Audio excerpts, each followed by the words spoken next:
don't know how much it was over the Lakers. First of all, he's represented by Aaron Mintz, who's the agent for Paul George, and also who they're friends, Reggie and Paul, but also was the agent for Julius Randle and D'Angelo Russell, who Aaron Mintz did not like the way they were treated in L.A. You know he shared that with Reggie. However, Reggie did talk to some people with the Lakers, but they didn't go full bore after him. It wasn't like LeBron and A.D. called him and recruited him. The Lakers feel, whether we agree or not, they feel good about where they're at and what they have. Not that they certainly wanted Darren Collison. But outside of that, and Marcus Morris, obviously they wanted, they're not just like, we just got to add somebody. Now, for the Clippers, I like Reggie there. I mean, I think he's their fourth guard, Doug. Certainly, obviously, Patrick Beverley is what he is. Lou Williams is what he is. And Landry Shamet is huge for them with his three-point shooting. Yes. So I think Reggie's after all those guys. It's kind of insurance for injuries, which is an issue with them. And we kept him from the Lakers, even if the Lakers weren't like 100% on bringing him in. I would love to like decipher his points and tell me he's wrong, but he's totally. I mean, like again, this is, and it's not a Rich Paul thing, right? It's a Pelinka thing. Right. It's a, like, when you have, this is the real world of the NBA, is Aaron Mintz is like, didn't even consider, the Lakers didn't go after him. He didn't really consider them. So it's not as it's perceived. Are there players that don't want to play with Team LeBron if they're not represented by Rich Paul? Yes. I don't think that's the case here. And though I think it adds to the talent of the Clippers, and 1 through 12 looks better than the Lakers, last I checked, you can only play 5 guys, okay? And that 12th guy you just brought in, I think Reggie knows what he's getting into. But if you remember why it ended in Oklahoma City was he wanted to run his own team. He wanted to be the guy. He wants to be an alpha. Now, he took a big payday, right? He can count his money and sit on the bench and just come in and get buckets.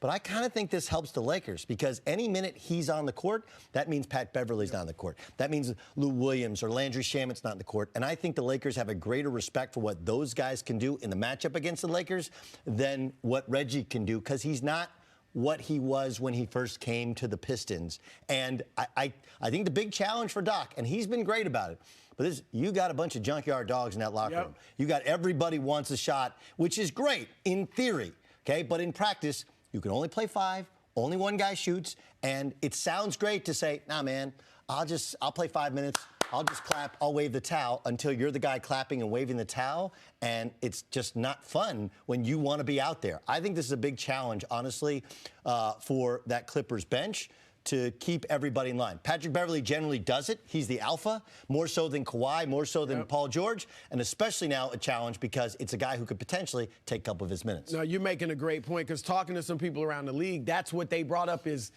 the minutes and the chemistry. There already have been reports about, and I think they're a little overblown, but about issues with the Clippers because, Kawhi's low management, the culture has changed. Last year it was all about every single game, every single possession matters. We're getting after it every time for 48 minutes. Now it's about these first few months of the season don't really matter. It's all about May and June. That's a total flip for this franchise. Now you bring in a guy who, as you said, wasn't really happy in Oklahoma City, coming off the bench, being behind Westbrook and Durant and those guys.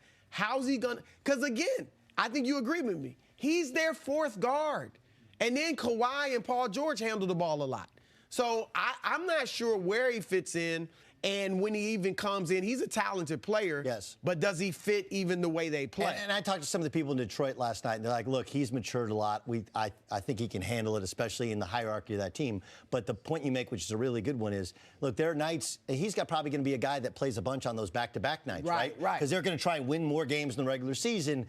But some of that, it actually can be a curse when you play well. Because you go out and play really well, and you score 25 when the other guys aren't playing, then you're sitting over there 2 nights later like, man, I just showed him I can play, and now I'm sitting here. It's a hard thing mentally when you go from a starter to now all of a sudden I'm trying to show that I still have it at a higher level of basketball, and yet I'm not getting the minutes in the bigger games. It's going to be a challenge for Reggie. It's going to be a challenge for the bench. It does make them overall more talented, but that doesn't always win championships. First of all, I think the interesting question is, because you know how magazine pieces work, were they interviewed for this before the trades were made, before they went small?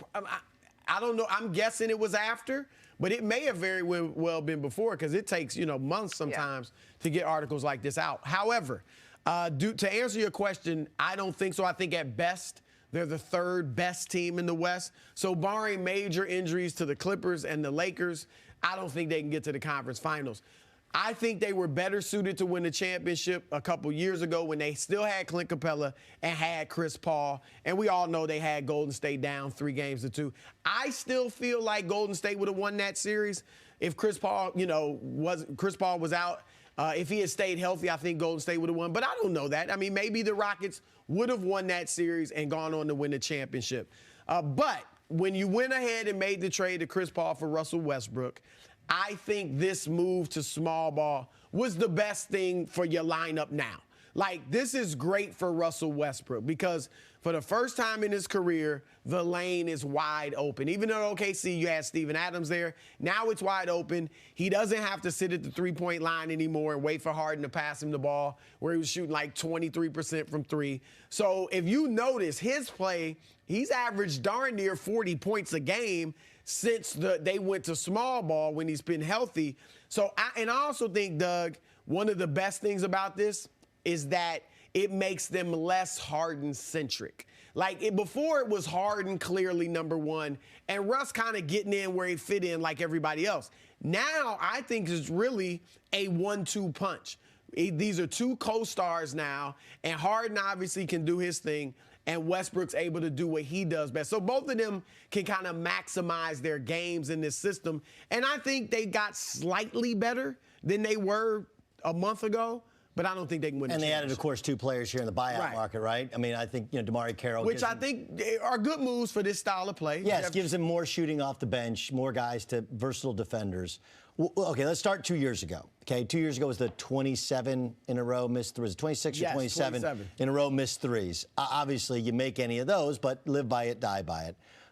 It should also be pointed out, and it hasn't, I don't think, enough, Andre Iguodala was hurt for the Warriors. Right. If Andre Iguodala, like everybody's like, well, maybe Chris Paul didn't get hurt. Exactly. Well, Andre Iguodala didn't get hurt. I never thought they used Chris Paul enough the way that Chris Paul is great. Chris Paul is arguably the best pick and roll point guard in the last 15 years. He and John Stockton, they're unbelievable at screen roll.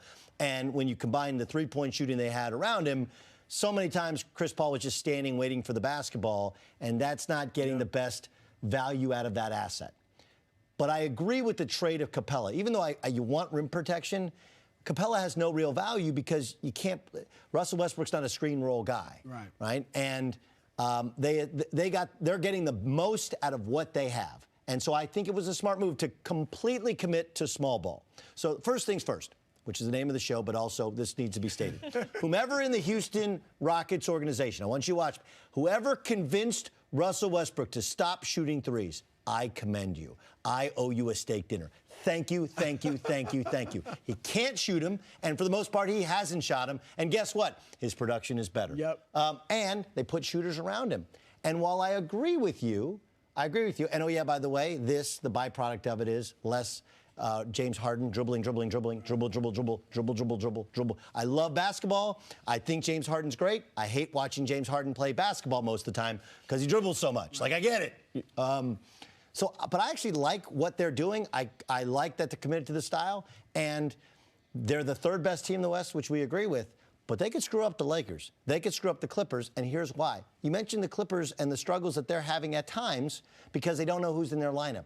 The Clippers are kind of struggling a little bit with an identity crisis because they haven't played together enough. The Rockets are not. They knew who they are. Right? Russell Westbrook's finally figured out, hey, I'm not a three-point shooter. And the style of play. They know exactly what they are, right? They are Russell Westbrook trying to get to the rim, and if somebody comes, they're going to kick off and shoot a three. They're James Harden going one-on-one. If somebody helps, there's a kickoff, and they're going to shoot a three. They know exactly who they are. And knowing who you are is kind of the beginning of your true success in life. It's the same thing with teams. I do think they have a shot to win this thing. It's an outside shot, but it's the best shot they have with their personnel. And I don't think the Lakers or the Clippers particularly want to play them because they're going to win a game or two simply based upon this style that they're completely committed to. Yeah, I wouldn't pick them over either the LA teams. But before the trade, I thought they had a better shot at beating the Clippers. After the trade, or now that they're going small, I think they have a better shot. Again, I wouldn't pick them. But, yeah, they got a better shot at beating the Lakers because the Lakers would have trouble I mean, they spread out the floor and go small. Now are the Lakers bigs going to get out there and guard them? Not just that. Who does LeBron James guard? Like, we talk about, I mean, obviously, JaVale McGee is useless in that series. Dwight Howard is useless in that series, right? AD may have a little trouble, but he can get out there and guard. No, but Anthony Davis probably has to guard Russell Westbrook, right? That's what people have been doing. They did that because I believe they played him. Right, and they lost.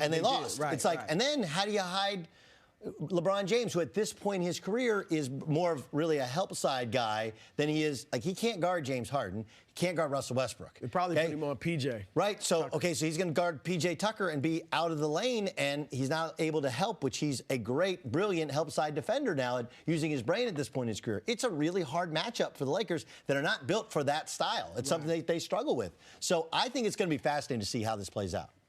Thanks for watching. Subscribe here to get the latest from the show. Also, be sure to check out more of the best clips from First Things First, or go watch a few segments from our other shows on FS1.